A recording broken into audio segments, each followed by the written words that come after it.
कहानी देखूंगा। इस कोर्ट के फैसले से हम संतुष्ट नहीं होंगे तो इसको माननीय उच्च न्यायालय में चुनौती दी जाएगी। हम इतना आपको बता दें कि मुख्तार अंसारी पिछले लगभग 18 वर्षों से कारागार में हैं।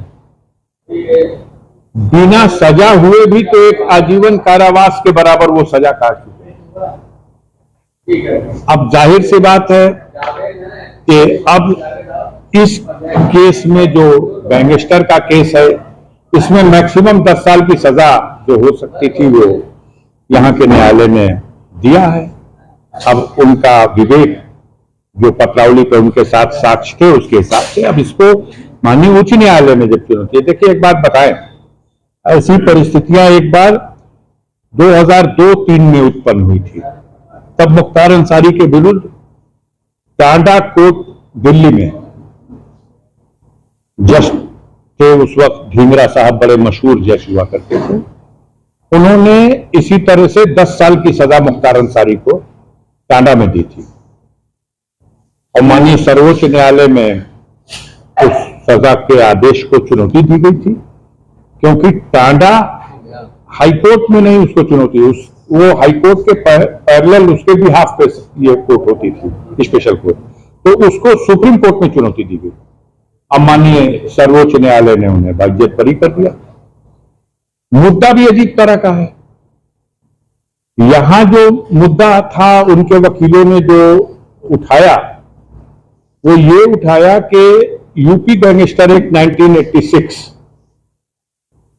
इसमें इस तरह की व्यवस्था है कि ये पुलिस जब किसी के विरुद्ध कायम करती है तो साथ ही साथ वो डीएम से उसका अप्रूवल लेती है और डीएम से अप्रूवल लेने के बाद किसी के विरुद्ध गैंगस्टर का मुकदमा कायम होता है और फिर उसकी जब चार्जशीट देती है तब डीएम से अप्रूवल ले लेती है। मुख्तार अंसारी के गाजीपुर वाले केस में इतना तो स्पष्ट है कि अप्रूवल डीएम से नहीं लिया गया, ये बिल्कुल स्पष्ट है। यहां पे जब उन लोगों ने ये दरखास्त डाली कि अप्रूवल के बगैर ये केस हमारे विरुद्ध कैसे चलाया जाए, तो यहां न्यायालय ने उनकी एप्लीकेशन खारिज कर दी। वो लोग हाईकोर्ट चले गए। अब ये लीगल इश्यू डिसाइड होना था 16 तारीख को और एक दिन पहले यहां 15 तारीख में डिसाइड हो गया, तो वो रिट जो गए थे ये वो इन्फेक्शियस हो गई, लेकिन वो विषय डिसाइड नहीं हो सका, वो लीगल इश्यू डिसाइड नहीं हो सका कि जिसमें बिना अप्रूवल के भी चलाया जा सकता था केस कि नहीं चलाया जा सकता। एक बात, और दूसरी बात यह है कि यही सेम बिंदु था सुप्रीम कोर्ट में। इन्होंने भी जो ढींगरा साहब ने जो सजा दी थी 10 साल की, उसमें एक ही विषय चैलेंज हुआ था सुप्रीम कोर्ट में कि मुख्तार अंसारी के विरुद्ध टांडा के मुकदमे में कमिश्नर दिल्ली ने अप्रूवल नहीं दिया है और माननीय सर्वोच्च न्यायालय ने उनकी अपील को स्वीकार कर लिया था और जो सजा का आदेश था उसको समाप्त कर दिया था। क्या फैसला सुनाना है कोर्ट को जल्दबाजी? अब ये कोर्ट पे सब कोई मतलब न्यायिक मामलों में इतना नहीं बोला जा सकता। जल्दबाजी थी, वो लोग मांग रहे थे कि हमको समय दे दीजिए, उनको भी पता था कि 16 को वहां डिसाइड हो जाएगा। अब उसके बाद भी वो चूंकि पहले से तय कर चुके थे कि हम 15 को देंगे, 15 को दे दिए। एक फैसला तो आ गया और वो फैसला उनके सजा का आ गया। अब बाकी उस फैसले के आधार पर बहुत सा फैसला तो हमारे मीडिया के साथियों ने इसको जिस तरह से प्रचारित किया वो अपने आप में एक अजीब बात थी। देश में बहुत से ऐसी कार्रवाइयां हो रही हैं, गाजीपुर में भी बहुत से केस ट्रायल हो रहे हैं, लेकिन स्पेशली मुख्तार अंसारी के मामले को जो हाईलाइट किया गया तो उसको मुझे यह लगता है कि कहीं ना कहीं इसमें राजनीतिक कारण भी मामले को हाईलाइट करने के लिए है। तमाम बयानात आए और लोगों ने उसके लिए खुशी मनाई, वो सब ठीक है, चलिए मुकदमे हैं और मुकदमे जब न्यायालय में हमें बस इतना संतुष्ट है कि किसी के विरुद्ध जब आरोप हो तो उस आरोप का परीक्षण न्यायालय में हो और न्याय के मार्ग पर जो उचित हो उसके हिसाब से उसका निस्तारण हो। लेकिन इस देश में वो लोग खुशी मना रहे हैं जिनको इस व्यवस्था पे विश्वास नहीं। अब गुड्डू भाई के ऊपर मुकदमा कायम हो जाए दंगा करने का, फसाद करने का, अब गुड्डू भाई अपने मुकदमे का विचारण कोर्ट में नहीं कराएंगे और अफजाल अंसारी पे मुकदमा कायम हो जाए तो डे बाय डे करा देंगे। ये सब जनता भी तो देख रही है, उसको भी तो लग रहा है कि कुछ अधिक हो रहा है, इफरात हो रहा है।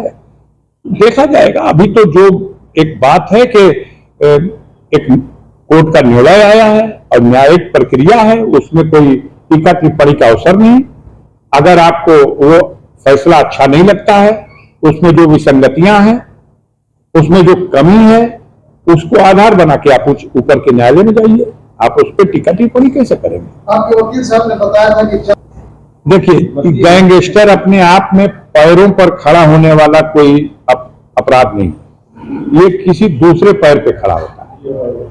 जैसे किसी के विरुद्ध एक मुकदमा है या किसी के विरुद्ध 2-4 मुकदमा है, तो जब गैंगस्टर का मुकदमा कायम होता है तब उसमें लिखा जाता है कि ये आदमी गैंगस्टर एक्ट में इसलिए इसके खिलाफ मुकदमा कायम किया जा रहा कि इसने फला जगह घटना की, फला जगह घटना की, फला जगह घटना की, इन घटनाओं में ये अभियुक्त है और इसलिए अभी ये बहुत सिलसिले से घटनाएं कर रहा, इसलिए इसके विरुद्ध हम गैंगस्टर एक्ट की कार्रवाई कर रहे हैं। आपने ये आधार बना के कर दिया। अब ये सच है कि 4 मुकदमे उसमें के छूट चुके थे और 5वां मुकदमा जो था अभी निर्णय नहीं आया था। ऐसा भी नहीं था कि उसमें वो दोषी पा गए थे, लेकिन अब इस मुकदमे के आने की वजह से हो सकता है उस मुकदमे में भी ये आधार बना लिया जाए या इसको आधार न भी बनाया जाए तो इस रोशनी में उसके निस्तारण पे सोचा जाए। अब मुख्तार का तो लखनऊ की अदालत में एक धमकी देने के मुकदमे में 7 साल की सजा दी है। आप अगर देखेंगे तो शायद देश में नजीर नहीं मिलेगी। 506 के मुकदमे में 7 साल की सजा। उसके बाद एक और कोई उस जगह था, हाँ, एक गैंगस्टर का और मुकदमा था तो छूट गया था, तो उसमें अपील में उनको 5 साल की सजा, और एक और कोई कुछ था तो उसमें उनको 3 साल की सजा। तो अब बहुत से लोग परेशान हैं, हम लोगों को भी पकड़ के सड़क पे कह रहे हैं लोग, भैया ये तो 7 साल, अब 5 12 साल, अब 3 18 साल, 10 28 साल। हमने कहा नहीं, ये मुकदमों के सजा और ट्रायल का ये सिस्टम नहीं है। ये सारी सजाएं सब जिस दिन अनाउंस हो गया उस दिन से ही काउंट होने लगती है, और उसमें ये भी काउंट किया जाता है कि इस मुकदमे में कितने दिन पहले वो रह चुका है, तो उसको भी काउंट कर लिया जाता है। मैं समझता हूं वहां जो मुकदमे में, जिन मुकदमों में सजा हुई है, जितने दिन की हुई है उससे ज्यादा दिन से उन मुकदमों में वो जेल में है, और यहाँ भी कुछ न कुछ दिन जरूर रहे होंगे। सांसद जी जो